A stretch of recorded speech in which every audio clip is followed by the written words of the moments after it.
Hello, welcome back to The Reading Mama. My name is Heather. I am mama to 8 and I read quite eclectically. And today I have a different kind of video for you. It's kind of a topics. One of the topics I like to read about, I do actually like fantasy and self-help to an extent. And I know I'm in the majority to cross that bridge of fiction and nonfiction in that regard. But I wanted to share some of my favorite books on habits. And the reason I'm doing that is I recently was recommended, not recently, but I was recommended a while ago to read the 7 Habits of Highly Effective Teens. And it was so horrible that I gave the book away. It was just not well written. I felt like it talked down to children, to teens, to anybody reading it. And I felt like it was too much trying to be kitschy and catch you on and, be in the know. And it wasn't, I didn't even get to the habits that they were talking about. I think I got through the first habit. And it just, the writing was poor. It talked down and was condescending. And I just thought, I've read better books about habits. And so today I have some books that I love about habits, some books that are kind of not necessarily considered books about habits as well, and then that are habits. And then I have some books that are on my TBR regarding habits. So I'm going to start with the probably most popular, and you probably saw the title of this and were like, oh yeah, she's going to talk about Atomic Habits. I really thought Atomic Habits was phenomenal, and I think James Clear has some really great nuggets of wisdom. Do I agree with everything he says? No, never, no. But there were some phenomenal things in here to the point where I read it audio and then had to read it physically because I wanted to take notes. I think if you were only going to pick one book and it was going to be a non-Christian, you weren't looking for a Christian book and it was for boys and girls, I would pick Atomic Habits to read with my kids, because for my teens, there's just so many great little nuggets that I don't feel like you have to take everything he says and do it as a prescription in the way he says it, but there's so much wisdom in breaking down habits into, the keep it simple, stupid method is what we were taught in school. I'm guessing it's probably not politically correct anymore. But, he helps you find ways to build habits in such a way that you can actually accomplish them. Break them down into those bite-sized pieces, build upon them, get a good foundation layer, and grow from there, along with so many other just really great little nuggets and some little side stories. Like I said, not everything do I 100% agree with. And like when I read this, I was like, well, that's great, but what about, my particular situation didn't always work for a mom with a large family or a mom with several kids who are young and old and those kind of things that are specific to me. But I think overall it was a great book about habits. If I am giving it to my teen daughter, which I am, then I'm going to give her one of these 2 books about habits. So I have Habits for a Sacred Home by Jennifer Pepito, which is just phenomenal. If you can't tell, I really loved it. In this book, you have, Jennifer goes through 9 different people in history and kind of goes through their specific habits and the ways that they use those in the home. And I think that this is perfect because it's not specific to mothers or wives. So even my single sister-in-law, I think, could get a lot from this because it is talking about families in general as a whole and not just, the traditional mother, father, and kids, kind of home. It could be any kind of home. And so she takes different people from history. So Edith Schaefer, Mary McLeod Bethune, Amy Carmichael, Elizabeth Elliot, Sabina Wurmbrand, Ruth Bell Graham, Ella Mama Twetton, Esther Jungries, and Madeline L'Engle, and talks about different aspects that they had of habits and how that portrayed throughout their home. Throughout, she keeps referring back to the Benedictine model, which I thought was very interesting to learn about.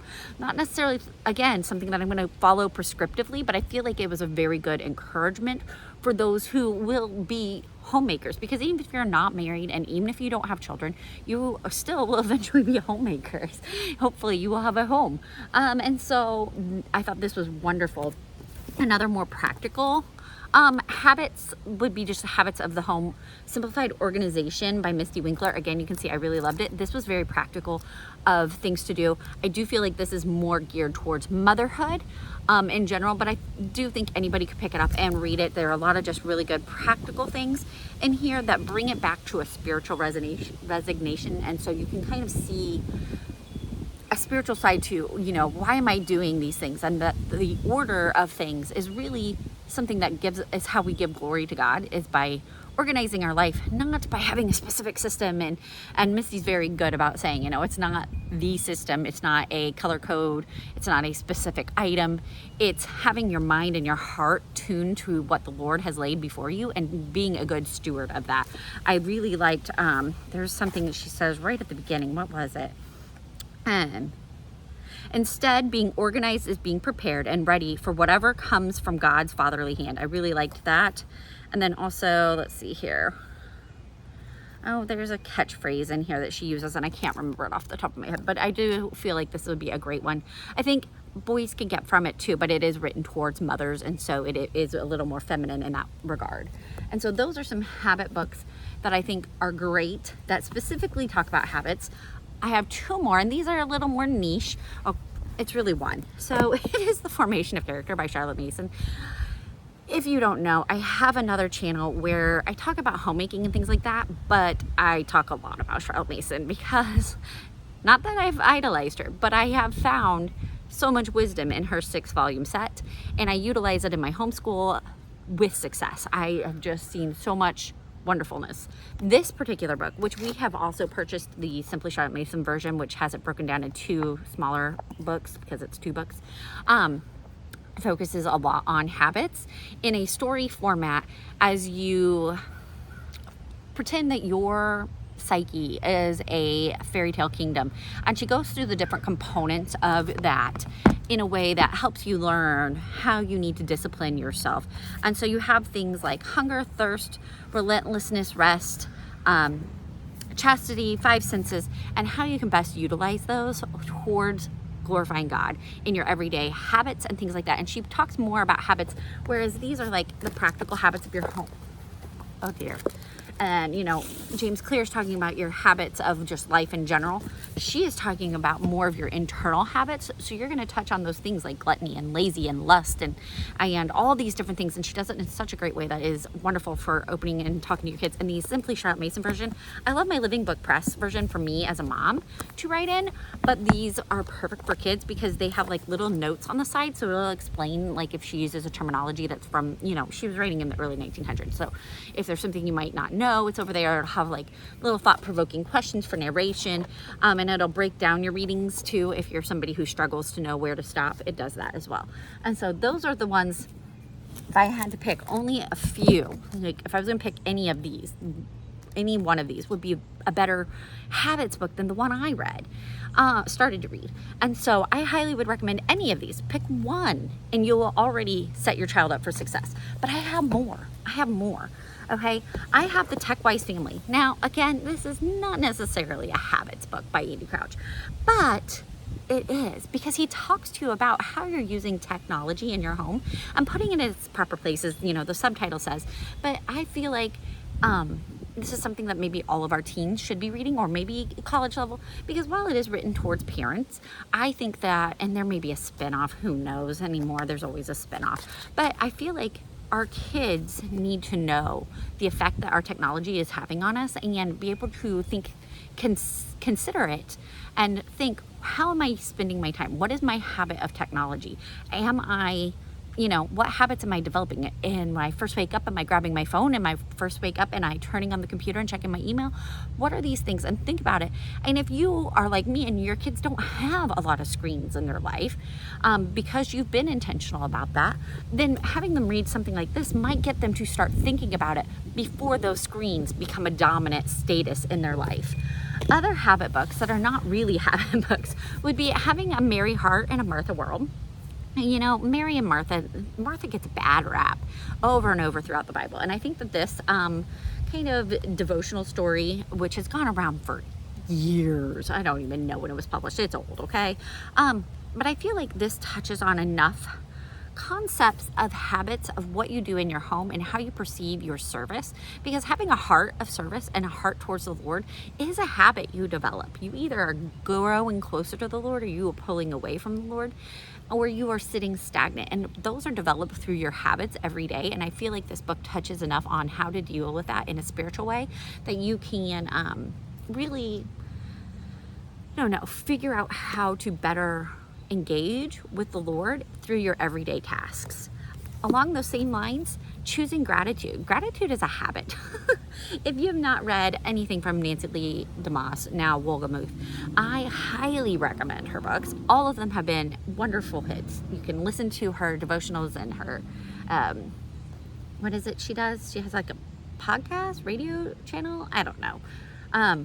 But it's phenomenal. And gratitude is a habit. And I feel like Nancy talks about that in it without saying the word habit necessarily, but just showing that it is something that you have to exercise and work towards. And once you do, then it just becomes second nature, but you have to choose it to begin with.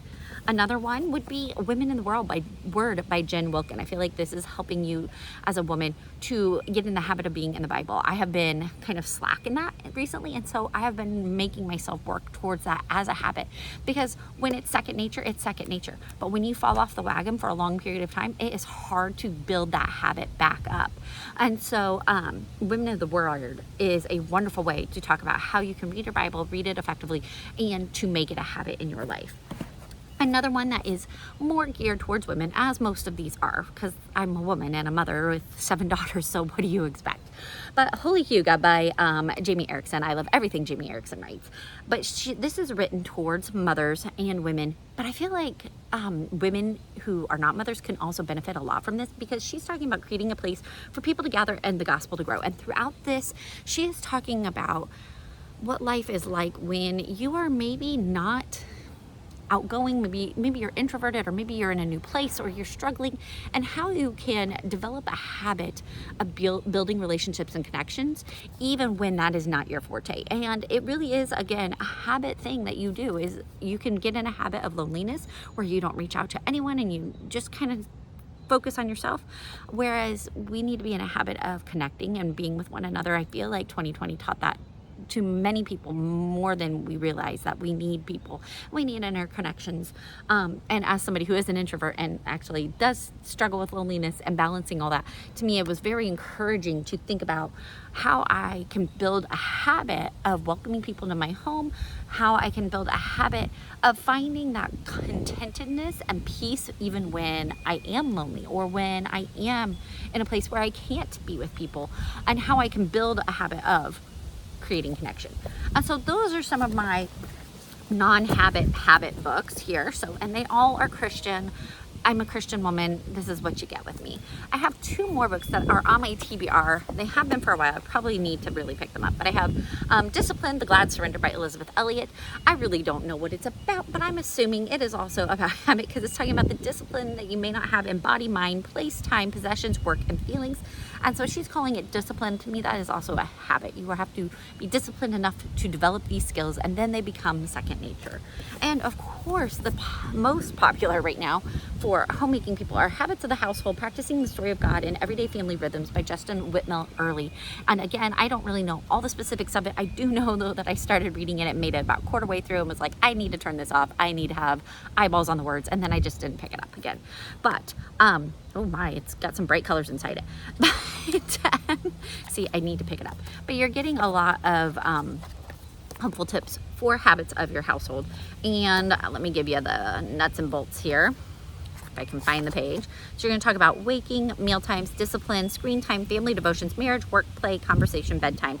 So it is going to be geared towards parents and family life, but it kind of encompasses all of the aspects that were in all of these different books. And so these are books that I find phenomenally better options than the 7 highly effective habits of teens, or 7 habits of highly effective teens, whatever it's called.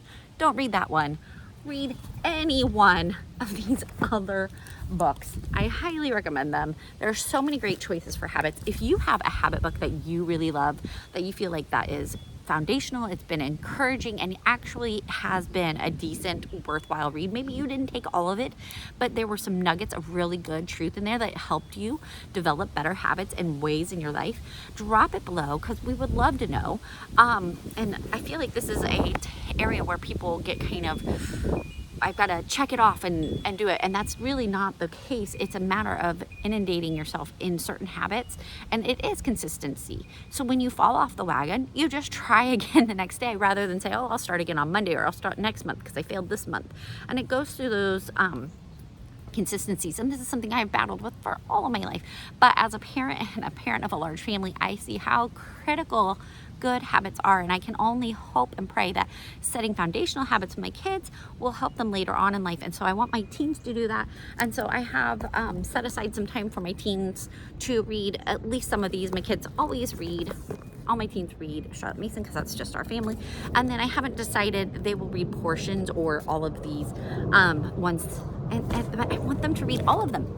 I want them to read all of them, but I don't think that's going to happen. But they are so phenomenal, and they have been so helpful to me in my walk, in my life.